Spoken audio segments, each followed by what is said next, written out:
सगळ्यांना निदान बोलताना तरी सांगा की तुमचे ज्या मशीन ठेवलेल्या आहेत त्याच्यात पहिल्या मशीनमध्ये 2 नंबर हो.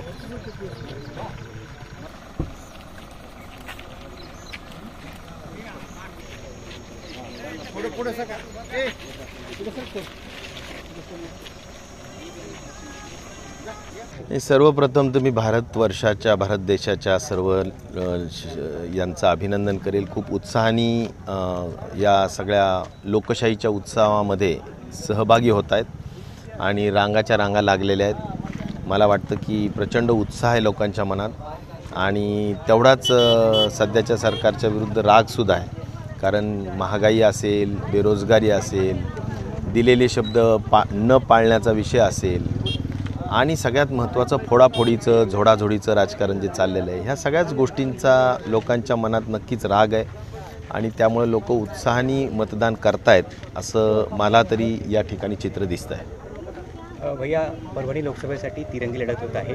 काय वाटतं, काय चित्र असणार आहे? तिरंगी लढत मला वाटतच नाही, दुरंगीच लढत होईल असं मला वाटतं. दुसरा काही विषय राहणार नाही. सरळ संजय जाधव वर्सेस जरा आपले जानकर यांचीच फाईट होईल. बाकी मला वाटत नाही की फार जवळपास पण ते असू शकतील कोणीच. त्यामुळे दुरंगीच लढत राहील आणि नक्कीच आशा करूया की महाविकास आघाडी निवडून येईल. लीड किती अपेक्षित असेल? आता लोकांच्या मनातल्या गोष्टी आपण काय सांगायच्या, पण आशा नक्कीच वाटते की महाविकास आघाडीला पॉझिटिव्ह वातावरण राहील. भैया, उन्हाचा कडाका दिसतो आहे आणि अशा परिस्थितीत नागरिक मतदान करतील का असा विश्वास आहे का आपल्याला?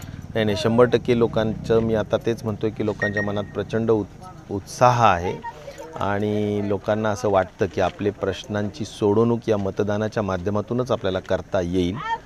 जर आपल्याला खरंच चांगले भाव पाहिजे असतील, जर आपल्याला रोजगार उपलब्ध करायचा असेल, महागाई कमी करायची असेल, तर या सगळ्यांचं उत्तर शेवटी चांगलं सरकार आहे आणि त्या दृष्टीनं लोक मतदान करतील असा मला विश्वास आहे.